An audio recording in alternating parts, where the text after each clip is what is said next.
Today's encounter comes from three lifelong friends, John, Mark, and Chad, and it takes place in 2017 out of the Rocky Mountains of Alberta, Canada. These three guys were completely inseparable, and they were ever since they had met in kindergarten. They grew up in Edmonton, Alberta, which is just a very short drive to the Rocky Mountains out of Western Alberta. And these three guys, they shared very similar hobbies. Every spring and summer, they would spend it fishing and camping and hiking.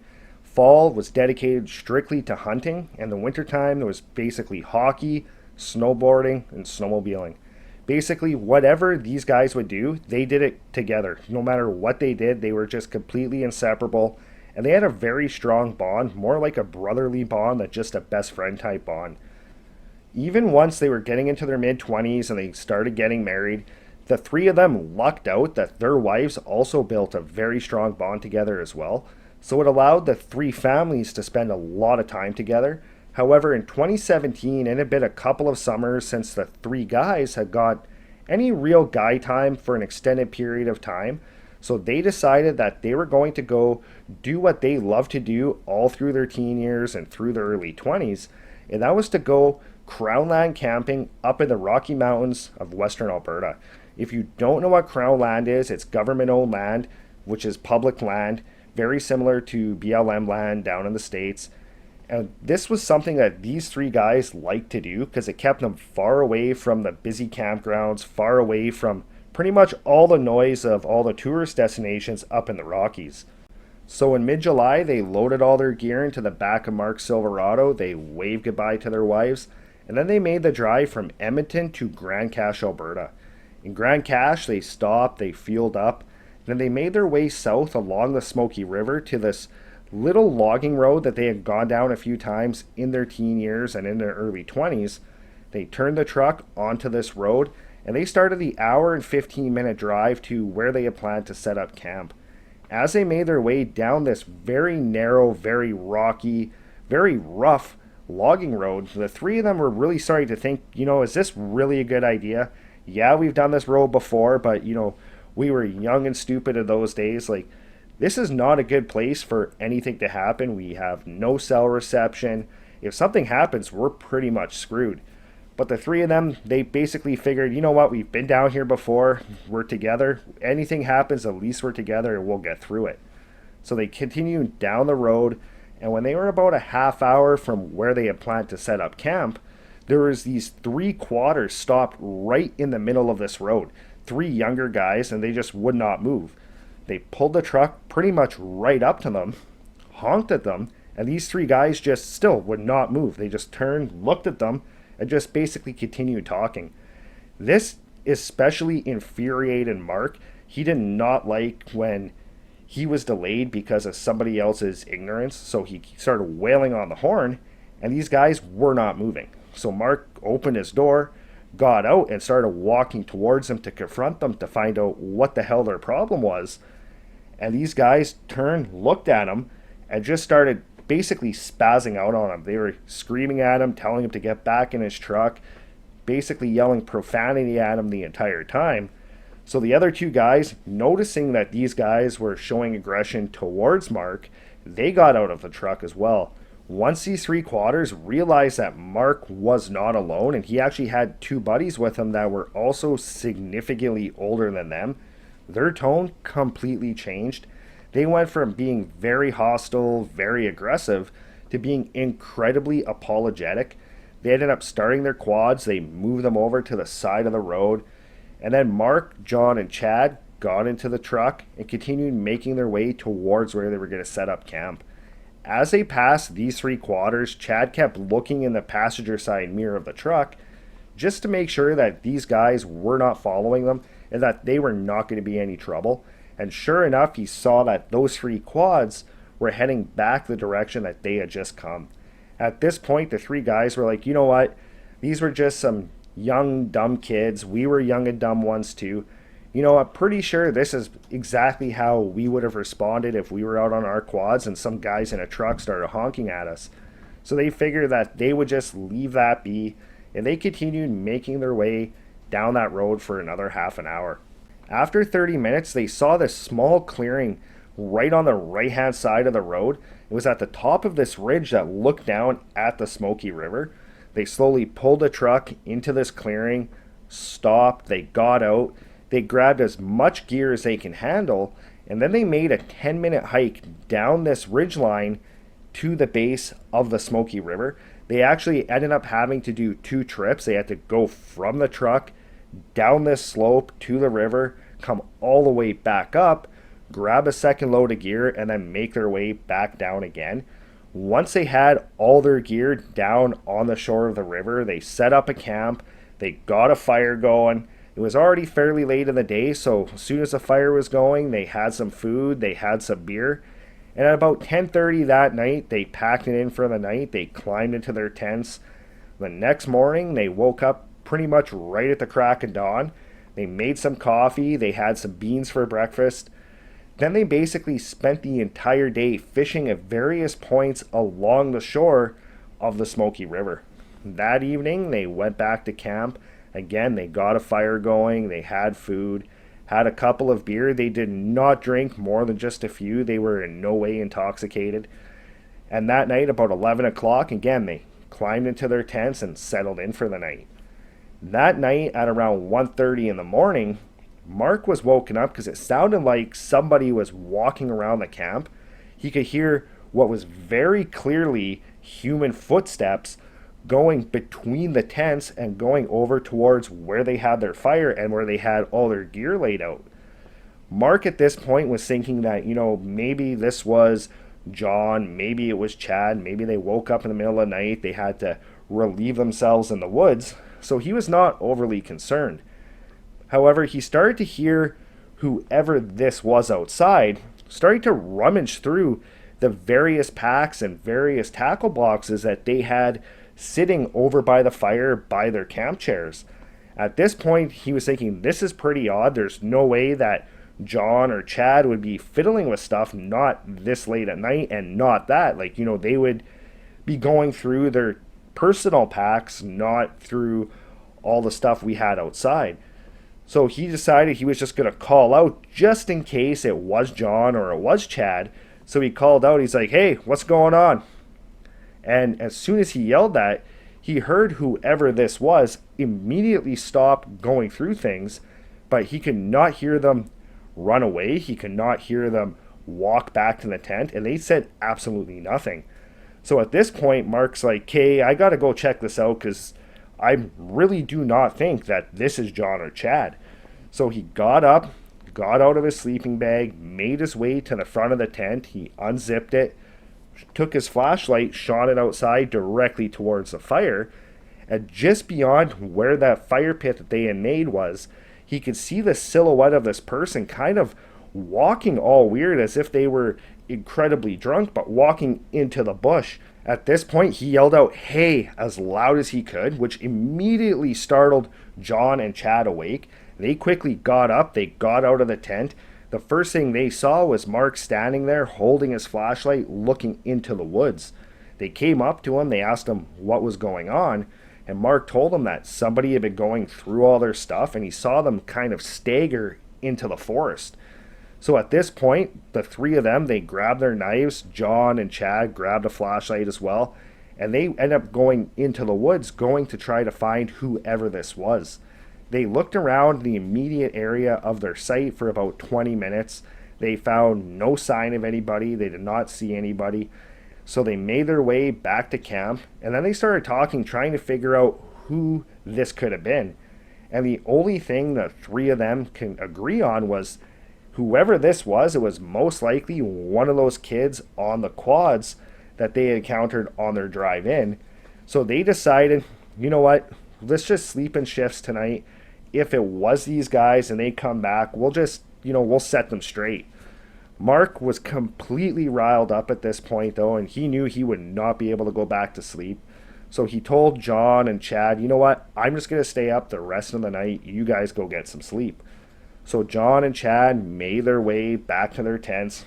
Mark ended up making a small fire, and he sat by that for pretty much the entire night.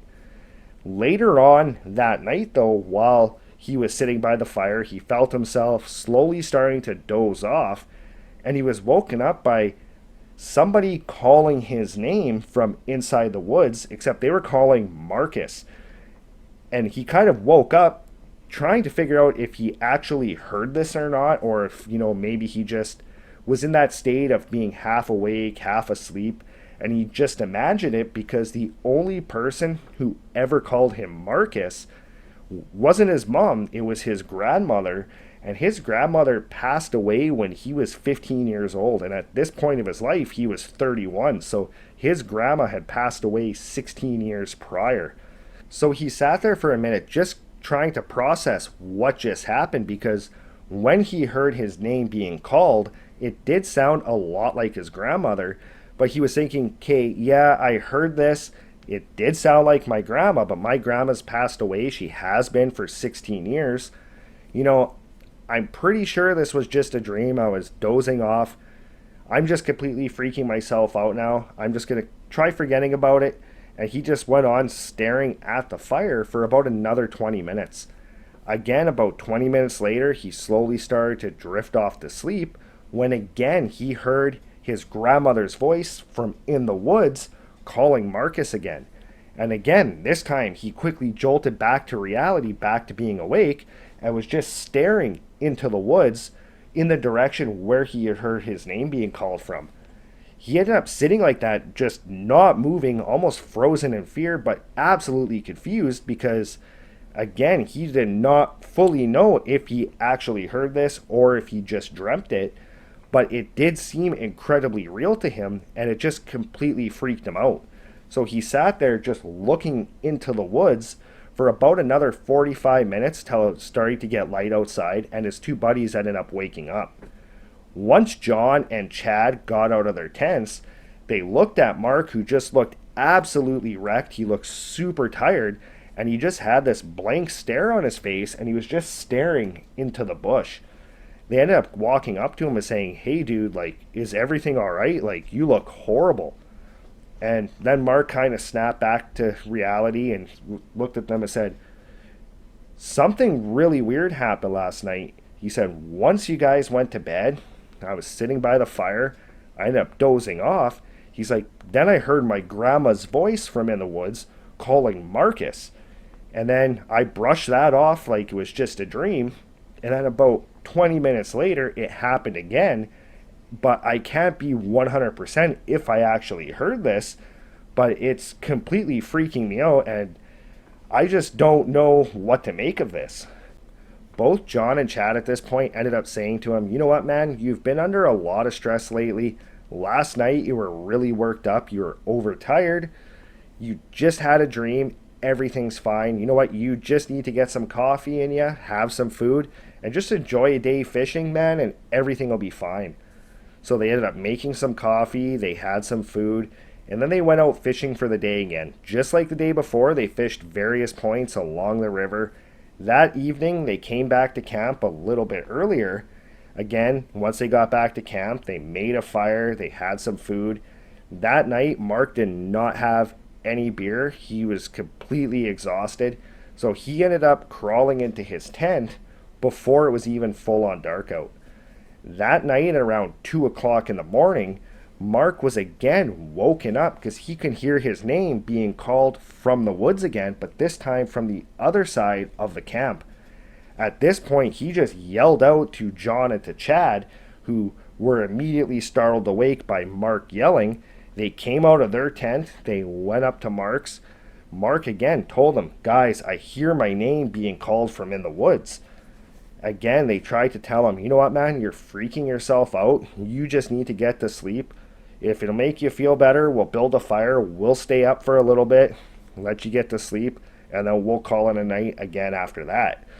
So that's exactly what they did. Mark stayed in his tent. John and Chad made a fire. They sat up outside the fire. Mark eventually ended up falling asleep. John and Chad sat around the fire talking, when all of a sudden they heard Mark's name being called from in the woods. At this point, both of them just kind of looked at each other like, what in the F is going on? Their first thought went back to those quarters and the story that Mark had told them about that guy going through all their stuff. So Chad at this point yelled into the woods, "Get the F out of here and leave us alone."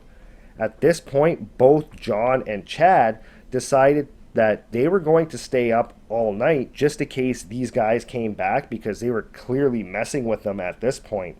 So through the entire night, they kept the fire stoked, sat by the fire, listening for any sounds at all, any indication that these people were coming back.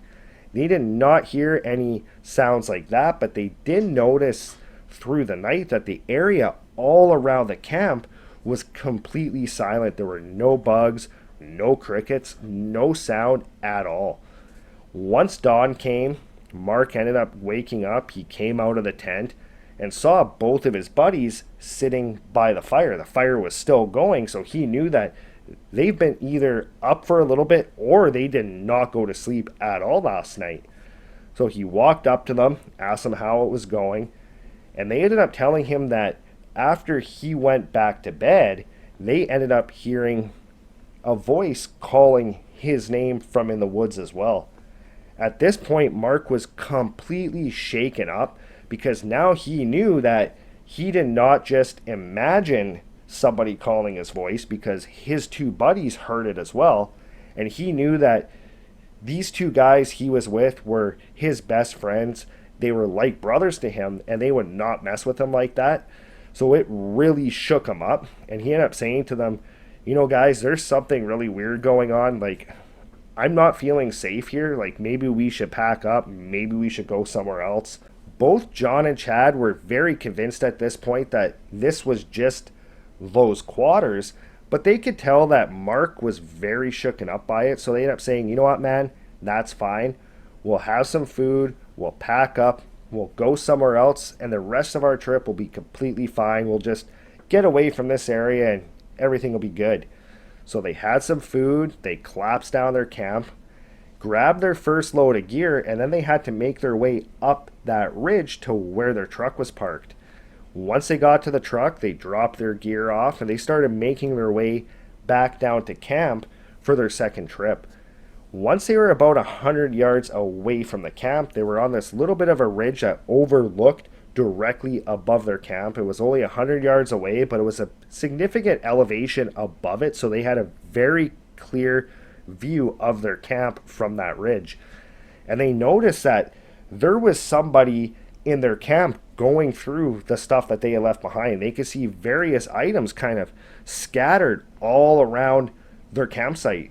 At this point, the three of them were completely enraged, and they just started running down the slope towards camp.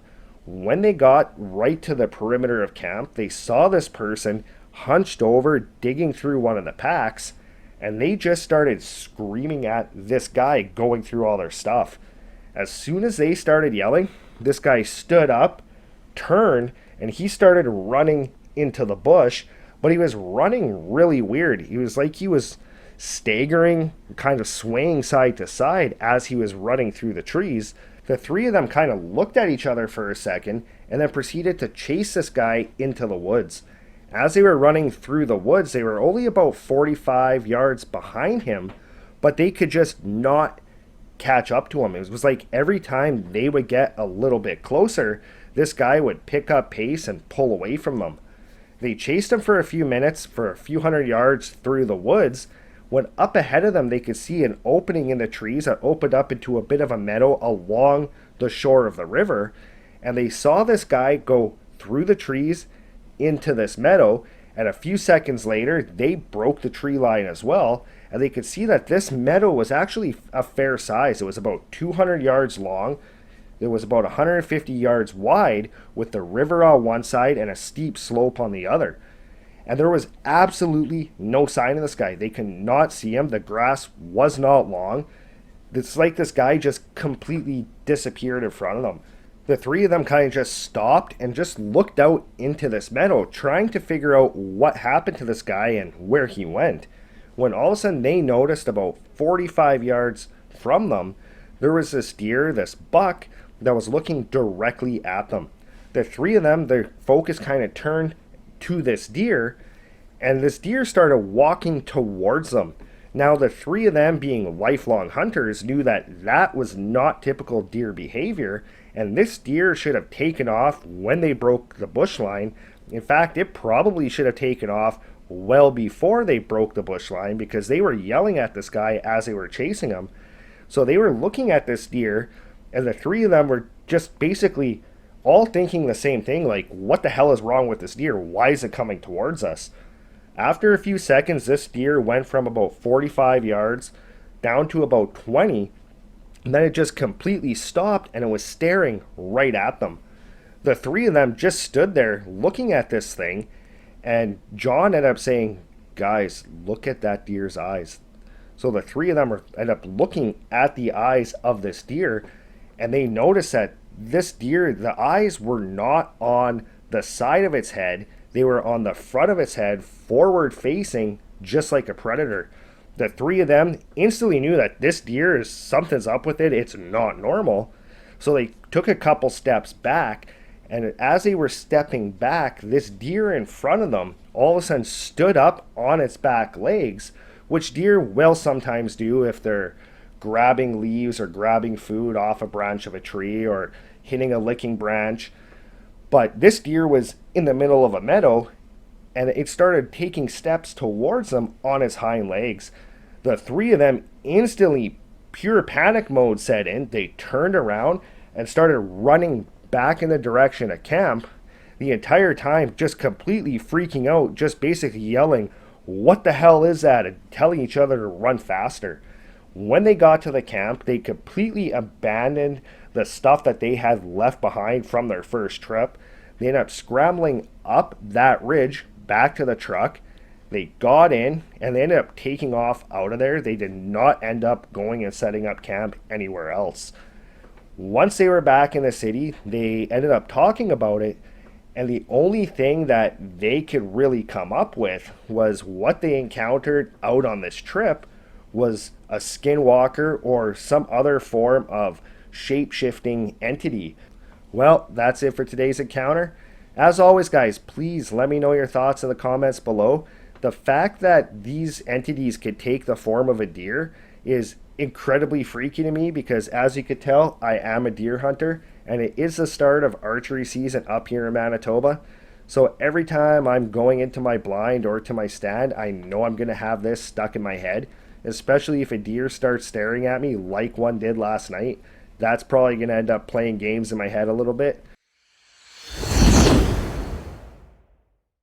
Early one Saturday morning in October of 2009, William was fast asleep when suddenly he was awoken by the sound of his alarm clock going off. Instead of reaching over, hitting that snooze button like he would every other morning, he looked at the alarm clock, saw that it was 2:30 in the morning. He instantly sat up, just completely excited and just feeling absolutely pumped for what this day would bring. He had been working all week, and it was finally Saturday, which meant one thing: he would be able to go out to his favorite hunting location and go after the buck that he had had his eyes set on for the past couple of months on his trail cams. So William reached over, turned off his alarm clock, got up out of bed, and then went about his morning routine. After having a fast shower, a quick breakfast, he threw on his camo, he grabbed his bow, he grabbed his pack, and then he made his way out to his truck in the garage, loaded it up, and then he made the hour and 45-minute drive from his home in Minneapolis northeast to where he would be hunting. It was a property he had hunted for many years. He was very familiar with this property. But on this particular season, he was after this one buck that he called Delta Tango, and he named it Delta Tango because this buck had a double drop tine. If you don't know what a drop tine is, it's a tine that sticks off the main beam of a buck and normally stick down, maybe slightly out to the side. It's kind of a rare thing, especially to come across a double drop tine buck. So William was very pumped that he had this buck on camera, and this buck was the one that he had his heart set on getting this season. So he was looking really forward to today's hunt. After driving for about an hour and 40 minutes, he spotted an intersection up ahead. He recognized this intersection. This is where he would be turning to head up to the hunting property. So as he approached the intersection, he slowed down, he made a left-hand turn, pulled off the paved highway onto a country gravel road, and drove down this road for about 1.5 miles to where this road made a gentle turn to the right. He made his way around that turn, then he drove for another half a mile till the road just pretty much ended at this little pit. Once he got to the pit, he drove his truck down into it, pulled up on the other side, and instantly on his right hand side in his headlights he could see the absolute dense woods, and on the left he could see that it opened up. There was a nice big alfalfa field along with a bush line about 150 yards away. He slightly turned his truck to the left, looking out into this alfalfa field. He sat there for a few seconds just looking, trying to see if he could see any sign of deer at all. And right as he went to turn his truck off, something caught the corner of his eye up along the bush line, right along that real dense chunk of bush. He turned, looked in that direction, and about 20 feet up in this tree, he saw these two yellowy white orbs that looked a lot like eye shine, but they were pretty high up the tree and they were fairly far spread out. His first thought was maybe this was a raccoon, maybe it was an owl, but he sat there looking at it and he just kept thinking like those eyes just look too far apart to be a raccoon or to be an owl, but he really didn't think a whole lot of it. He turned his truck off, got out, grabbed his stuff, and as he was loading his pack onto his back, he noticed that the area just felt very off. It felt really silent. He did not hear the usual sounds he would hear. But again, he just brushed it off, figured, you know what, I'm just spooking myself out. Everything's going to be fine. So he grabbed his bow, and then he started following this fence line along the edge of that alfalfa field and that real thick bush. So as he made his way along the fence, he had the thick bush on his right, the alfalfa on his left, and he was walking pretty slow, really listening to see if he could hear any sounds whatsoever, trying to pay particular attention to if he spooked any deer up in the process of walking in. When he got to the spot where he had seen those eyes, seen those orbs up in the tree, he pulled out his flashlight, shone it up into the trees, trying to see if he could figure out what that was that he had seen. After about a minute of not seeing anything and not hearing anything, he continued along that fence line for about another 80 yards until he got to where the bush line started at the edge of that alfalfa field. From there, that fence line would continue for about 3/4 of a mile. It really narrowed out. So he made his way along the fence line, going through some really overgrown grass, overgrown willows, walking very quietly, trying to pay attention if he was spooking anything, and trying just basically to listen to everything around him.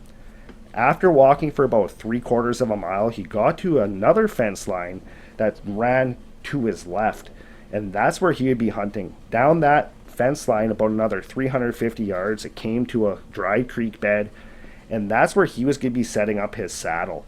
So he made his way down that fence line, got to that dry creek bed, found a tree that he always set his saddle system up in, and then he got into the process of setting up his saddle for the morning's hunt.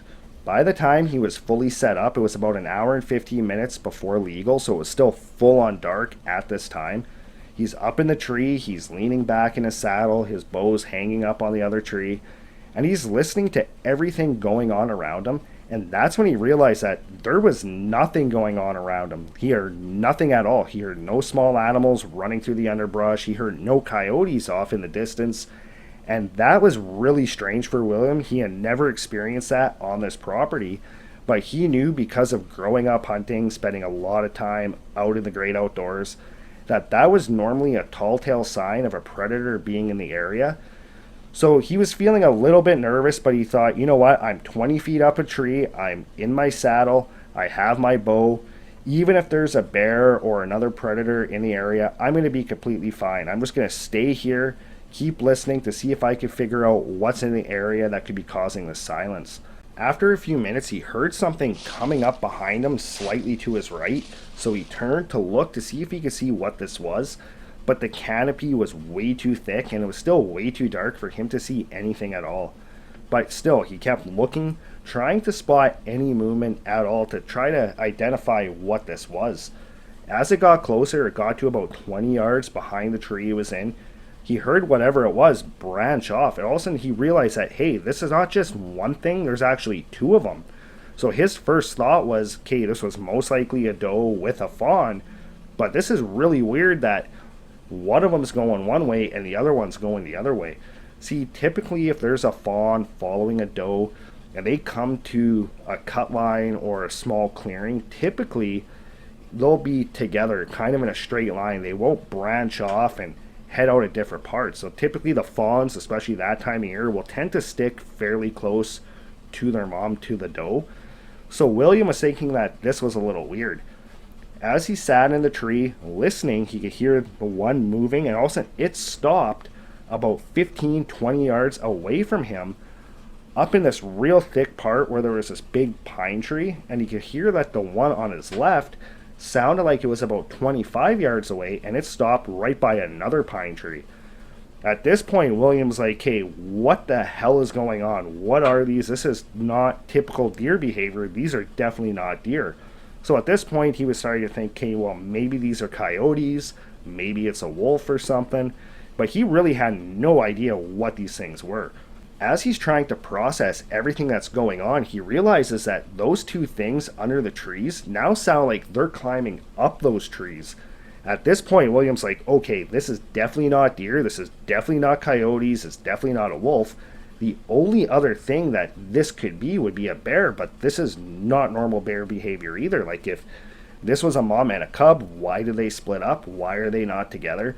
And he was trying to figure out, based on his knowledge of all the different animals he had grown up around, all the different animals he had grown up hunting, and really it just made absolutely no sense to him. So as he's standing in his saddle, listening to these things climb up the tree, he just ends up saying, what the hell? As soon as he said that, all of a sudden those things stopped moving, and the area again just went absolutely deathly silent. At this point, William's up in the tree, and now he's kind of freaked out because whatever these things are climbing, they heard him speak, and now they've just completely stopped. So he did not know what to do at this exact moment in time, and his first reaction was to grab his bow just in case. So he reached over, grabbed his bow, put his release onto his D-ring, kind of leaned back a little bit in the saddle so he would be able to draw and take a shot if need be, and he just stood there for about another 2 minutes. After about 2 minutes, he could hear whatever it was in the tree over to his right sounded like it jumped from that pine tree up against this other tree. It just sounded like he could hear it push off the pine tree. You could hear pine cones falling down to the ground. He could hear almost the sound of wind from this thing moving through the air, and then he hears it slam up against the other tree. At this point now, his heart's just racing, and he's freaking out because he's like, holy crap, what can jump from one tree to another like that? Because he knew exactly which two trees these were. And those trees were not that close together. They were probably about 8-9 yards apart. So that's a pretty big jump, especially if it was a bear. Bears will sometimes go from one tree over to another, but to jump 9 yards like that, that's basically completely unheard of for William, for a bear to be able to do this. So standing in the tree, heart racing, he's just peering into the darkness, trying to really figure out what's in front of him, completely forgetting about whatever that was over behind him to his left at this point, and he's looking into the darkness, into this pine. All of a sudden, from in those pines, he saw that same yellowish white eye shine, those same orbs that he had seen when he pulled up at the property, looking directly at him. At this point, William quickly tucked himself in behind the tree he was in to try to stay out of this thing's line of sight, when all of a sudden, the one that was behind him to the left, it sounded like it just jumped out of the tree it was in into another one. At this point, William's heart was racing, and he was just absolutely terrified, and he thought for sure he was going to be done for, that it was just a matter of time before whatever these things were on top of him. So he slowly released his release from the D-ring of his bow. He took a deep breath, he closed his eyes, reached down, grabbed his knife. Now he's standing on his platform of his saddle system, bow in one hand, his knife in the other, basically just waiting to be attacked by whatever these things were. After about a minute of realizing he's still in the tree, these things haven't attacked him yet, he decides he's going to slowly peek around the tree again to see if he could see if this thing is still there and try to figure out what it is. So very slowly he looks around the tree towards where he had seen that eye shine, and he notices that up on the branch of this one tree, he sees what looks almost like a person, but not quite a person at the same time. Or if it is a person, this person just can bend and move their body in a way that just did not seem natural. William can only really see like a very faint silhouette of this thing on the branch, and it just looked very emaciated, like a very emaciated person, but it moved very cat-like, just the way that it moved along this branch, kind of the way a cat can move with its legs kind of in a straight line. That's what this thing was doing along that tree branch. It reminded him a lot of like what Gollum from Lord of the Rings is like, just a very emaciated person that just moves very unnatural and very weird. As he's staring at this thing, he realizes whatever it is, it's not looking at him right now. He does not see that eye shine, does not see those orbs. So he just kept staring directly at it in absolute horror of what he was looking at. After about 30 seconds, he heard from further down the cut the all too familiar sound of a white-tailed deer's alert blow. As soon as that deer blew, he heard those two things almost at the exact same time. Sounded like they said "what the hell," but in his voice. He said it sounded exactly like his own voice. As soon as he heard that, he watched that one in front of him quickly slink down this tree. He heard the one behind him. It sounded like it did the same thing. And these two things went running down that cut. He could hear sticks breaking. He could hear the leaves moving.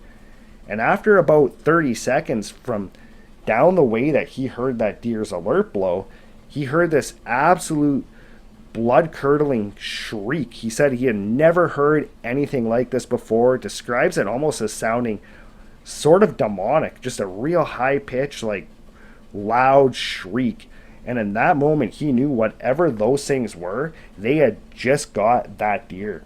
At this point, he made a very quick split-second decision of should he stay or should he take advantage of the fact that whatever these things are, they have now taken down a deer. They're going to be occupied with that, and he should use that opportunity to try getting back to his truck. He chose to head back to his truck, so he quickly just climbed down the tree. He left everything up in the tree still. He just had his bow, he had his knife, and that was it. He left his pack, he left his saddle, and then he started running as fast as he could back down that cut. As he ran down this cut, he was really trying to run as quietly as possible. He did not want to risk stepping on a log, making a bunch of noise, and alerting these things. So he was really trying to pay attention to where he put his feet, even though he was trying to run and get out of there as quickly as possible. Periodically, as he would go down that fence line, he would hear those things shriek from back in the direction where they had got that deer. When he got to that alfalfa field, he pretty much gave up, not making any noise, and he just sprinted as fast as he could right back to the truck. When he got to the truck, he opened the door, jumped in, started it up, and as soon as he started it up, he looked out his windshield across that alfalfa field, and he saw 4 of those yellowish white orbs looking directly at him. At this point, he put the truck in reverse, backed out of that pit, hit the gravel road, and floored it all the way home. William has not been back to that property ever since. He told his buddy about what had happened. His buddy went back, got his stuff, but William refuses to go back there even to this day. On paper, Ryan and Claire did not seem like a very likely couple. Ryan had grown up in the largest city in Canada called Toronto, where Claire grew up in a smaller city, a small town up in northwestern Ontario at the northern shores of Lake of the Woods called Kenora. Now, Kenora, compared to Toronto, has a population of only about 15,000 people. Ryan and Claire met through their church in their late teens, and in their early 20s, they ended up getting married. And where they decided to move so that they could start their life together, start a family, was Claire's hometown of Kenora. Having grown up in Toronto, Ryan was very accustomed to the real hustle and bustle of big city life. So when he moved to Kenora, he was really not sure how he was going to fit in. But very shortly after moving there, he really started to fall in love with the area. See, Kenora, again, is located up at the northern shore of Lake of the Woods, which is one of the best lakes in pretty much all of Canada for walleye, northern pike, muskie, and lake trout fishing. And it's located in an area that a lot of people consider to be some of the most pristine cabin country in all of Canada as well. It's located in the Canadian Shield. It's surrounded by pretty much countless lakes, and it's just pretty much an absolute paradise. So Ryan really found himself loving this area shortly after he moved there. 6 years later, the couple, they had 2 children. One was just about to turn 5, the other was just about to turn 3. And the two of them, they really wanted some form of an escape for their family, just to basically get away from their everyday lives and just get away from people in general.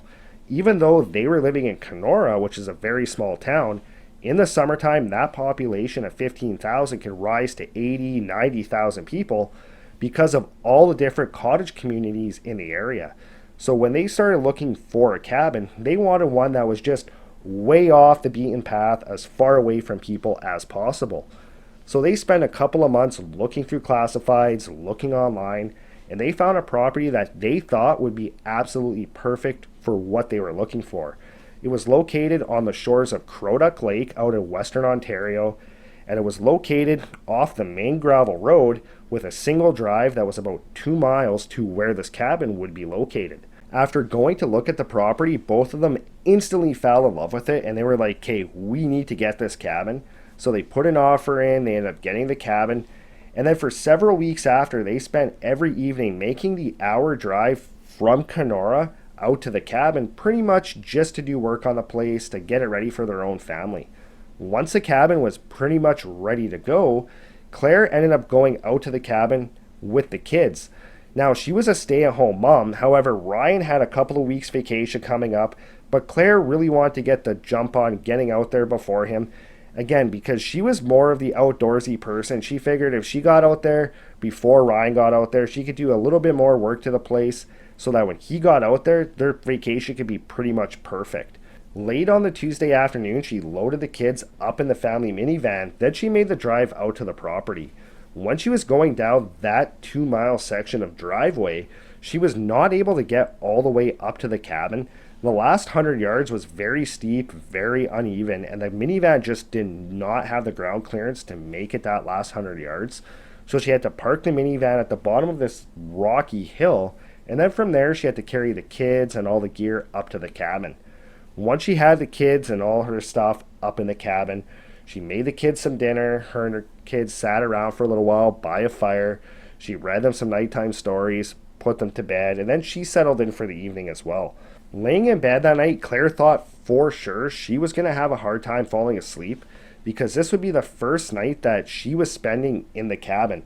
Because again, up until this point, every single trip out here had been from Kenora to the cabin to do work and then back again. Nobody had spent a night in the cabin since they had bought it. However, she very quickly drifted off into a very deep sleep. However, sometime in the middle of the night, she was quickly awoken, just basically startled awake. She found herself quickly sitting up in her bed and just listening to what was going on around her. And she heard her 5-year-old calling from the other room on the other side of the wall, saying, "Daddy, Daddy, Daddy." So she called out to her 5-year-old asking what was wrong, and her 5-year-old just said, "Daddy's outside." This completely puzzled Claire, because she's like, no, Daddy's not outside, Daddy's back at home. So she told her daughter, she said, "Daddy's not outside, Daddy's back at home." And then her 5-year-old said, "No, Daddy's at my window, he's at my window, he wants me to open the door." So Claire at this point's like, what the hell is going on? So she quickly got up out of bed, made her way out of the room, down the hall, and into her daughter's room. And her daughter was standing on the bed, looking out the window of the cabin, looking towards the bush line. And she was pointing, going, "There's Daddy, there's Daddy." So Claire's like, "Where?" And she's like, "Right there in the trees." So Claire goes up to the window, looks out, and she can't see anything at all. So at this point, she's thinking that, okay, her daughter had some type of a dream. She must have dreamt that Ryan's standing in the bush. So she tried to reassure her daughter that daddy's not outside in the woods, that daddy's back at home.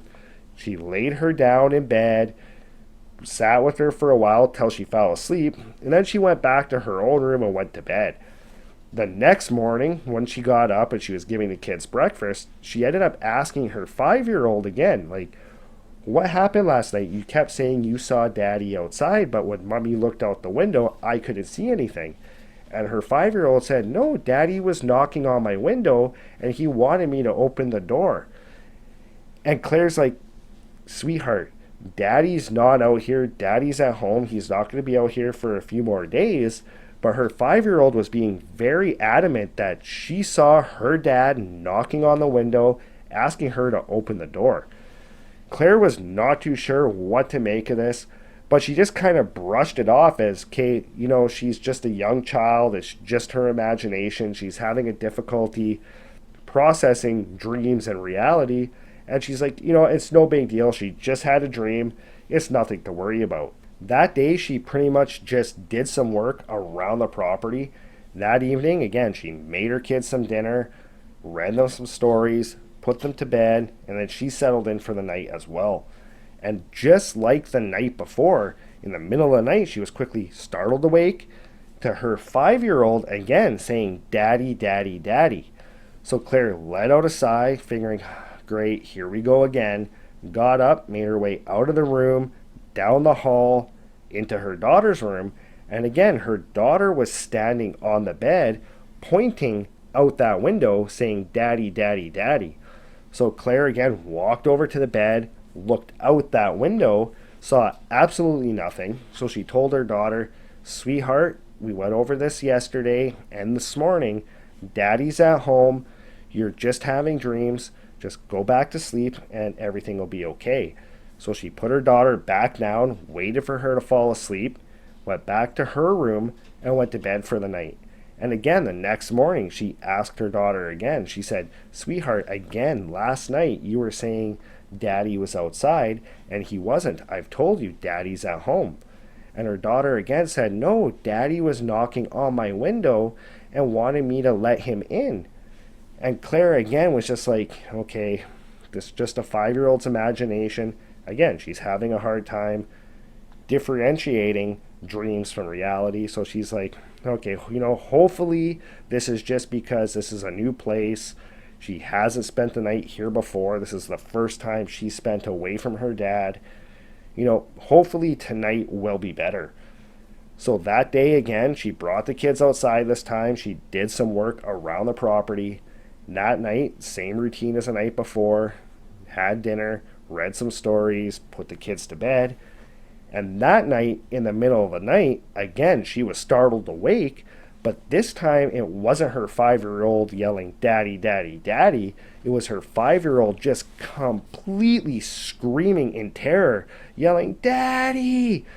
So she quickly sat up, ran out of her room into her daughter's room, and this time, instead of standing on the bed pointing out that window, her daughter was curled up in the fetal position up against the wall on top of her pillow, holding her blanket, crying, saying, mean daddy's outside, mean daddy's outside. Claire had no idea what to make of this. She had no idea why her daughter, one, thought that her dad was outside and why she thought her dad was being mean. So she's trying to comfort her daughter and she says, sweetheart, like, what's going on? And her daughter said that her dad was at the window, knocking on it again, telling her to let him in, and that if she did not let him in, that he was going to hurt her. Claire at this point's like, okay, like, there's something not right going on, but again was like, this is most likely just her having a hard time because this is the first few nights in this cabin. It's a new place. She's just having a hard time really picking what's dream and what's reality. So she tried to calm her daughter down, finally got her to go back to sleep, and then she made her way out of her daughter's room. But this time, instead of going back to her room, she made her way into the living room and stood there looking out the living room window that looked at that same bush line. At this point, she was trying to figure out if there was anything outside. She thought, maybe there's an owl up in the tree.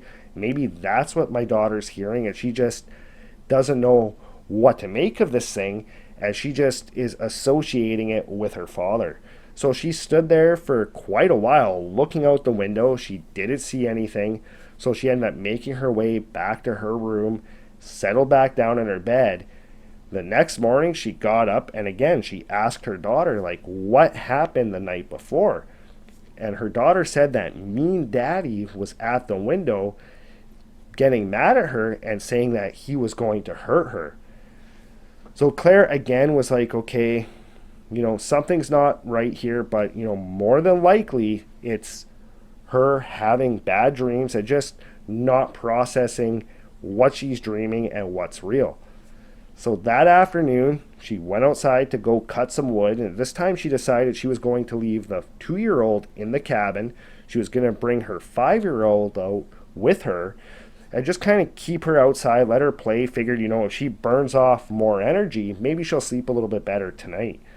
So as she's chopping wood, her 5-year-old's playing around in the yard, and then all of a sudden, out of the corner of her eye, she sees her 5-year-old making her way towards that bush line. So she kind of stops with the axe as she's just standing there looking at her child, and she sees her child walk up towards the trees, stop right at that bush line, and then start waving into the trees. At this point, Claire's like, hey, there's something definitely not right going on out here. So she put her axe down and quickly ran over to her daughter, grabbed her, and said, honey, what are you waving at? And her daughter pointed into the woods, saying, Daddy, he's over there. He's behind that tree. And she's like, hi, Daddy, hi, Daddy. And Claire's looking into the trees, not seeing anything, and she's just like, what in the hell is happening here? Like, what's wrong with my daughter? Like, is she seeing something? Like, what's going on? And so Claire's standing there holding her daughter, looking into the trees, when all of a sudden she just sees this dark figure kind of move from behind the tree, looking towards them, and then back behind the tree again. Claire at this point's like, holy, like, there is actually somebody out there, and they're trying to lure my child into the woods. And she's like, is this person who's in the woods the same person knocking on her window, telling her to let her in?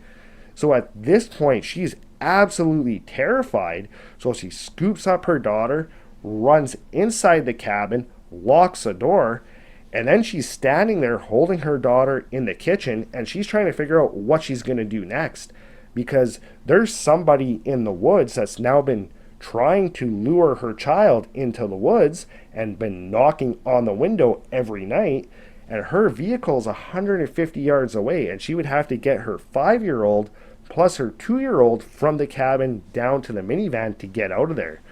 So she's standing there trying to plan her next move, and she is just completely lost at what she should be doing. She knew that later in the day her husband would be out there, but she didn't know if this person outside would be able to get into the cabin, and if they did wait for her husband to come out, if something bad would happen in that meantime. At this point, she figured it was just way too much of a risk to bring the kids from the cabin down to the van.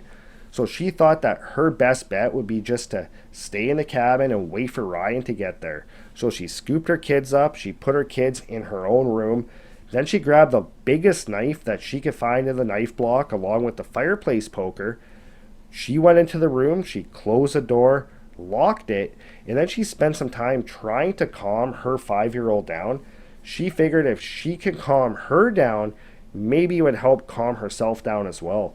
However, as she was trying to calm her daughter down, all of a sudden from outside of her own window, she heard Ryan's voice calling to her daughter. At this point, she's like, awesome, he's here early. So she got up, moved to the window, looked outside, but again, she saw absolutely nothing. All she could just see was the trees. So she stood there for a second, looking out into the bush, and again, she heard Ryan's voice calling to her daughter, but this time because she was paying attention, she noticed that this voice sounded a little bit off. It sounded a lot like Ryan, but it just did not sound exactly like him. At this point, she's like, okay, something is not right, and that voice outside is not my husband's. So she moved away from the window, she sat down on the ground, and it took pretty much everything she had to stop herself from just completely breaking down. For the next couple of hours, she would periodically hear that voice calling to her daughter, calling to herself, and she would hear knocking on the various windows all around the cabin. And at one point, she heard the front doorknob being turned, sounded like somebody was pushing up against the door. And a couple of hours later, she heard the sound of her husband's truck coming up that hill, and she was instantly filled with just a feeling of relief. She quickly scooped up her kids, ran out of the cabin directly to Ryan's truck. She more or less almost threw her kids onto the back seat, jumped in the passenger side, and just looked at Ryan and said, "We have to go. We are not staying here. Go, go, go." Ryan had no idea what was going on, but he knew that his wife had grown up pretty much in this area, and she was very used to everything out of the woods. And if she was freaking out this bad, that something was definitely wrong and he should really be listening to her.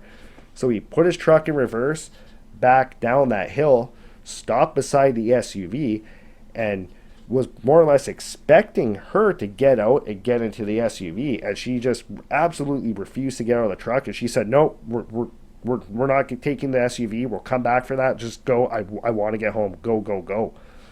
So Ryan put the truck in drive, ended up driving back to Kenora.